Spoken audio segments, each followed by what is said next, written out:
हाय, मी जान्हवी. तर गणपतीला फक्त आता 7च दिवस उरलेत. तर गणपतीची तयारी आम्ही खूप आधीपासूनच करत होतो. म्हणजे गणपती कसा हवा, डेकोरेशन कसं करायचं, हे सगळं आमचं ठरलं होतं. आम्ही डेकोरेशनचं साहित्य पण मागवलं होतं. पण गणपती हवा तसा भेटतच नव्हता. आम्ही खूप ठिकाणी चौकशी केली, शोधलं, पण आम्हाला हवा तसा गणपती सापडलाच नाही. मग गेले 4-5 दिवसापूर्वीच आम्हाला हवा तसा गणपती भेटला आणि तो आम्ही फिक्स केला. मग आता सगळंच ठरलं होतं. पण डेकोरेशन प्रत्यक्षात कसं दिसेल हेच कळत नव्हतं. कारण डेकोरेशन तर गावी करायचं होतं आणि आम्ही तर इथे होतो.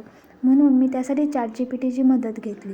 ChatGPTला डेकोरेशनचं साहित्य, गणपती कसा आहे हे सगळं माहिती दिल्यानंतर त्याने आम्हाला एक रिअलिस्टिक इमेज तयार केली आणि त्यामुळे आम्हाला अंदाज आला की आमचं डेकोरेशन प्रत्यक्षात तरी कसं दिसेल. मग आता काय, या आठवड्यात जाऊन गावी थोडं थोडं डेकोरेशन पूर्ण करायचं असं ठरवलं. पण त्यात काय, पावसाने घोळ घातला. आता पुढे काय होतं हे पुढच्या व्हिडिओत बघा.